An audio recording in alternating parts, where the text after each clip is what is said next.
चलो, SBI क्लर्कला मोजून 8 दिवस आता राहिलेत. या 8 दिवसामध्ये नेमका काय काय अभ्यास करावा, कशा पद्धतीने अभ्यास केला म्हणजे मिनिमम टाइममध्ये मॅक्सिमम स्कोर आपण आणू शकू आणि सेफ अटेम्प्ट करता येईल, या संदर्भात या व्हिडिओच्या माध्यमातून आपण चर्चा करणार आहोत. एकदम शॉर्टमध्ये हा व्हिडिओ बनवतोय. जास्त वेळ मला तुमचा घ्यायचा नाही, पण टू द पॉइंट पुढच्या 8 दिवसामध्ये काय काय केलं पाहिजे सो दॅट एक बूस्ट मिळेल आणि त्या पद्धतीने त्या अनुषंगाने तुम्ही एक्झामला सामोरं जाऊ शकाल. मित्रांनो, SBI क्लर्कच्या पॉईंट ऑफ व्ह्यूने जर विचार केला क्लर्कच्या हिशोबाने, तर क्वांटिटेटिव्ह ॲप्टिट्यूडमध्ये कुठले क्वेश्चन असू शकतात याबद्दल आपलं खूप वेगवेगळ्या सेशनमधून डिस्कशन झालंय. पण तरी मी पुन्हा एकदा सांगतोय की सिम्प्लिफिकेशन 10 ते 12 मार्कांना येईल. त्यानंतर नंबर सिरीजचे 5 क्वेश्चन येतील. डेटा इंटरप्रिटेशनवर 5 ते 6 क्वेश्चन येतील. नंबर सिरीजवर 5 ते 6 क्वेश्चन येतील. असे मोठामोठी एक 22च्या आसपास, 22 ते 25च्या दरम्यान याच्यावर नंबर ऑफ क्वेश्चन्स विचारले जातील आणि उरलेले 10 ते 12 क्वेश्चन जे ते अरिथमेटिक म्हणजे कमर्शियल मॅथ्सवर असतील. रिझनिंग मध्ये जर विचार केला, सिटिंग अरेंजमेंट आणि पझलचं जे वेटेज आहे हे अराउंड 10 ते 12 मार्क, 15 मार्कांचं असेल, 10 ते 15 मार्कांचं. त्यानंतर एक कोडिंग डिकोडिंगचा सेट येईल. त्यानंतर एक सिलॉइझमचे क्वेश्चन येतील, इनइक्वॅलिटी येईल आणि मिसलेनियसचे 4-5 क्वेश्चन जसं ब्लड रिलेशन असेल, डिस्टन्स डायरेक्शन असेल, त्यानंतर तुमचं पेरिंग बनवायवाला क्वेश्चन असेल, तर अशा पद्धतीने तो वाला पार्ट. इंग्लिशमध्ये जर विचार केला तर आरसी पॅचेस एक 7 ते 8 मार्क येईल. त्यानंतर तुमचं एररवाला कन्फर्म येईल, कारण की प्रिलिमिनरी एक्झाम येते, एरर प्रिला येतच 100%. त्यानंतर तुमचा फिल इन द ब्लँक्स म्हणा किंवा क्लोज टेस्ट दोन्हीपैकी एक, डबल फिलर, सिंगल फिलर किंवा क्लोज टेस्ट हा वाला एक पार्ट. पॅराजम्बल येईल किंवा मग सेंटेन्स येईल अरेंजमेंट. एका सेंटेन्सला 5 तुकड्यात कन्वर्ट करून दिलेला असं त्याला एक करा किंवा 5-6 वेगवेगळे सेंटेन्सेस त्याला रिअरेंज करा अशा पद्धतीने. त्यानंतर सेंटेन्स इम्प्रूव्हमेंट किंवा sentence correction, sentence improvement, sentence correction, word swap हा वाला पार्ट येऊ शकतो. तर अशा पद्धतीने मोठी इंग्लिशचा पेपर पॅटर्न असेल.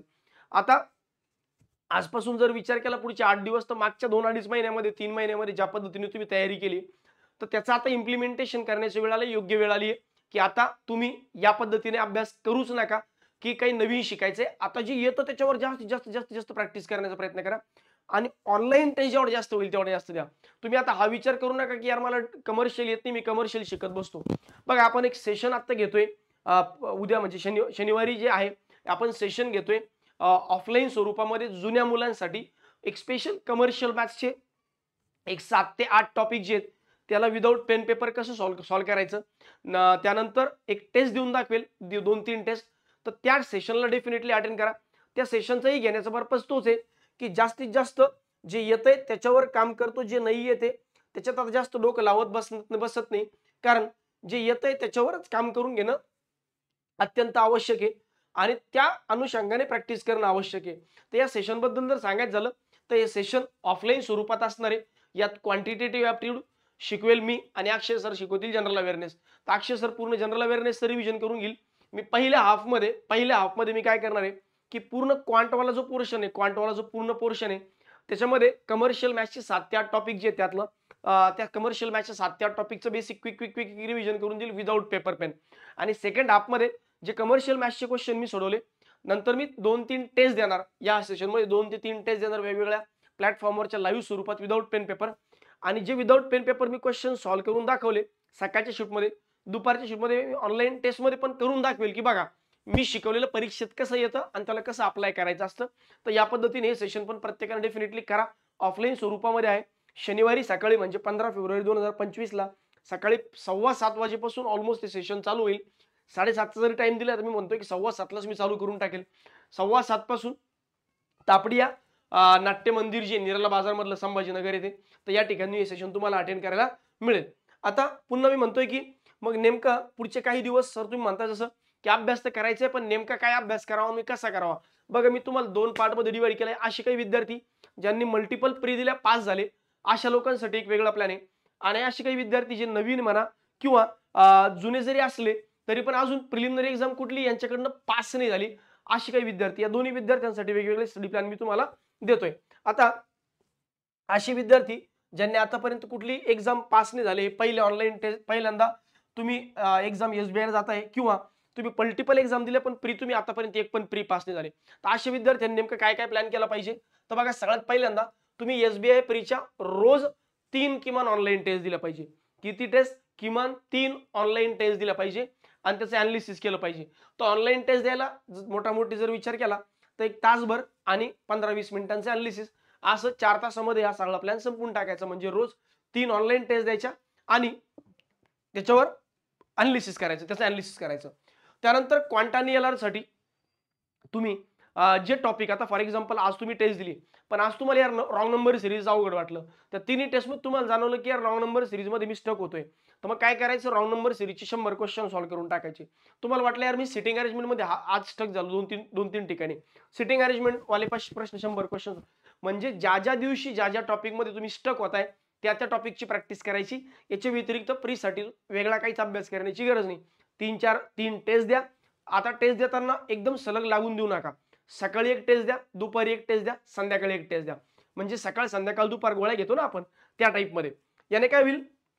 वेगवेगळ्या 3 स्लॉटमध्ये टेस्ट देण्याचा फायदा असा असतो की बॅक टू बॅक टेस्ट दिला ना की तेवढी मानसिकता राहत नाही. तर थोडंसं early in the morning test study रूममध्ये गेल्या टेस्ट द्या. दुपारी जेवण वगैरे केलं, तुम्ही थोडा आराम केला, मग टेस्ट द्या. रात्री जेवण वगैरे केलं, थोडा आराम केला, मग टेस्ट द्या. तर अशा 3 स्लॉटमध्ये टेस्ट द्या आणि जे टॉपिक तुम्हाला त्या टेस्टमध्ये अवघड वाटतात त्या टॉपिकची काय करायला पाहिजे? प्रॅक्टिस करा. तर या पद्धतीने टेस्ट अनालिसिस आणि प्रॅक्टिस, ठीक आहे. तर 3 तास. मग तुम्ही रोज एक टॉपिक क्वांटचा, एक टॉपिक रिझनिंगचा, असं या हिशोबाने 3 तास त्याला द्यायचे. इंग्लिशसाठी तुम्ही जो अभ्यास करताय, जसं की तुम्ही सरांच्या टेस्ट अटेंड करत असाल किंवा सरांच्या टेस्ट देत असाल, तुम्ही लेक्चर्स अटेंड करत असाल किंवा रीडिंग टास्क करत असाल, तर तो वाला पार्ट जो आहे प्रदीप वर्डे सरांचा, तो ॲज इट इज चालू ठेवा. त्यानंतर जनरल अवेअरनेस आता सध्या मला असं वाटतं की पुढचे 10-12 दिवस फ्री होईपर्यंत फार जास्त वेळ देऊ नका. जनरल अवेअरनेसचे सरांचे लेक्चर चालू ठेवा. सध्या मी एवढंच म्हणेन, जनरल अवेअरनेसचा टाइम सध्या आता पुढच्या 8-10 दिवसासाठी कमी करून टाका. तरी पण पूर्ण 0 नका करू, 1 तास देत राहा. सोबत क्वांटानियलरचं मेन्सची जे पीडीएफ टास्क आहे, ज्या आपण वेगवेगळ्या ग्रुपवर प्रोव्हाइड करतो, तर त्या मेन्सच्या पीडीएफ टास्क ज्या आहेत त्या कॉन्स्टंटली चालू ठेवा.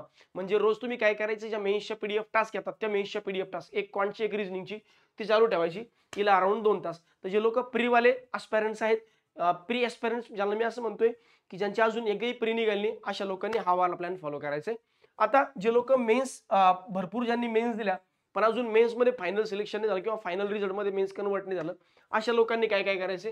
रोज तुम्ही 2 ते 3 प्रीच्या टेस्ट द्या. जर तुम्हाला असं वाटतंय की प्री माझी सहज निघून जाते, आतापर्यंत मी प्रीमध्ये अडकतच नाही, मागच्या वर्षभरापासून मी एकही मेन्स दिली नाही असं झालं नाही, म्हणजे ऑलमोस्ट मी सगळ्या मेन्स दिल्या, म्हणजे सगळ्याच प्री मी पास झालो, तर तुम्ही 2च टेस्ट द्या. तुम्हाला असं वाटतं की यार टेस्टमध्ये अजून थोडंसं कमी जास्त वाटतंच किंवा पाहिजे तसं मनासारखा स्कोर येत नाही किंवा सफिशियंट वाटत नाही, तर मग त्या केसमध्ये तुम्ही 3 टेस्ट द्या आणि अनालिसिसवर जास्त लक्ष देत बसू नका. कारण आता बऱ्यापैकी जर तुम्ही ऑलरेडी कॉन्फिडंट आहात तर फक्त टेस्ट देऊन मोकळा होऊन जा. त्यानंतर अल्टरनेट डेला क्वांट आणि एलआरची पीडीएफ बघा, क्वांटची सेक्शनल टेस्ट आणि एलआरची पीडीएफ आज, उद्या एलआरची टेस्ट आणि क्वांटची सेक्शनल पीडीएफ अशी मेन्स लेवलची सॉल्व्ह करायची. या पद्धतीने जर तुम्ही क्वांट रिझनिंगचं मेन्ससाठी चालू ठेवलं तरी मोर दॅन इनफ आहे. जोपर्यंत प्री संपत नाही तोपर्यंत हाच प्लॅन जो आहे हा ॲज इट इज चालू ठेवा. इंग्लिशसाठी 2 तास आणि जनरल अवेअरनेससाठी तुम्ही 2 तास द्या, कारण तुमचं प्रीचं बऱ्यापैकी झालंय. तर या पद्धतीने तुम्ही लोकांनी प्लॅन चालू ठेवला पाहिजे.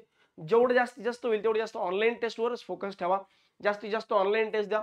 मेन्ससाठी पण जेवढं जास्त लवकरात लवकर होईल तेवढं लवकरात लवकर मेन्सच्या टेस्टकडे शिफ्ट होण्याचा प्रयत्न करा. आठवड्यातून एखादी फुल लेंथ टेस्ट जरी तुम्ही दिली तरी चालेल. तर या पद्धतीने जो तुमचा प्लॅन आहे तो पूर्ण पुढच्या 8-10 दिवसांचा ठेवा. यानंतर जशी प्रीची एक्झाम संपेल त्यानंतर पुढचा प्लॅन डेफिनेटली मी तुमच्यासाठी देण्याला येईलच. बाकी अभ्यासासाठी तुम्हाला एक्झामसाठी ऑल द बेस्ट, अभ्यासासाठी ऑल द बेस्ट, एक्झामला ऑल द बेस्ट देण्यासाठी मी वेगळ्या पद्धतीने तुमच्या समोर येईलच.